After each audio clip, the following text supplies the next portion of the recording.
Hello everyone, it's Shane Kanto, your Wasteland reviewer, and I'm here to review the new thriller, Till Death Do Us Part. And this is from director Timothy Woodward Jr., known for many straight-to-VOD action thrillers and stuff like that.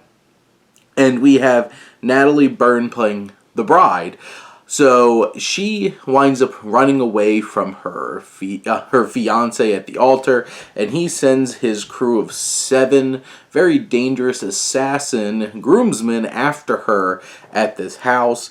And everybody's an assassin: the bride, the groom, the best men. And this film keeps cutting back to the past to see where this groom and bride came together, and this one event that set the bride on this path. Now, first off, this movie is an hour and 51 minutes, and it's way too long. Way too long. There's stretches here that feel so drawn out, so boring, and not even just like methodical, impressive, artistic filmmaking. It's just, it takes its grand old sweet time, and honestly, from like a technical standpoint, there isn't much here. They over-edit a lot of the action. There's some solid stunt work at certain points. Like, there's a fight scene, especially towards the very end of the film, that has some moments. It's one of the kinds of things where it's just like, this just is meandering for so long. And the narrative plays out exactly how you expect, in terms of, like, you know, she's slowly picking off these groomsmen one by one, including killing one of them with a chainsaw that doesn't have a chain on it, and very obviously doesn't have a chain on it. So there's some, like, low budget kinds of elements that just stand out and are awkward. The flashbacks feel so unnecessary, and, like, I get it, they're trying to build up this reason why she doesn't want to get married at this point, but, like, did it really need that? And they just feel distracting, and they slow the pace down even more. I guess they're trying to build up some kind of dynamic of, like, why they love each other, but I don't buy their chemistry together between Byrne and Sir Darius Blaine, who plays the groom Fridge from the new Jumanji movies, who's doing a British accent that it's extremely distracting.